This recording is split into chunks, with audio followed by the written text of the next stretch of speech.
നിന്റെ ഭാരം യഹോവയുടെ മേൽ വെച്ചുകൊള്ളുക. അവൻ നിന്നെ പുലർത്തും. നീതിമാൻ കുലുങ്ങിപ്പോകുവാൻ അവൻ ഒരിക്കലും സമ്മതിക്കുകയില്ല.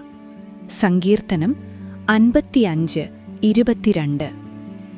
ഞങ്ങളുടെ സ്നേഹവാനായ സ്വർഗസ്ഥ പിതാവേ, അനുഗ്രഹീതമായ ഈ ബുധനാഴ്ച പ്രഭാതത്തിനായി ഞങ്ങൾ അങ്ങേക്ക് നന്ദി പറയുന്നു. കർത്താവേ, ജീവിതഭാരത്താൽ തളർന്നു നിൽക്കുന്ന ഓരോ മക്കളെയും അവിടുന്ന് ഇന്ന് ആശ്വസിപ്പിക്കണമേ. ഞങ്ങളുടെ ഉത്കണ്ഠകളും പ്രയാസങ്ങളും അങ്ങയുടെ പാദങ്ങളിൽ സമർപ്പിക്കുന്നു. അവൻ നിന്നെ പുലർത്തും എന്ന അങ്ങയുടെ വാഗ്ദത്തം ഞങ്ങൾക്കിന്ന് വലിയൊരു ബലമായിരിക്കട്ടെ. പ്രതിസന്ധികളിൽ ഞങ്ങൾ കുലുങ്ങിപ്പോകാതെ അങ്ങയുടെ കരങ്ങളിൽ സുരക്ഷിതമായി ഇരിക്കാൻ സഹായിക്കണമേ.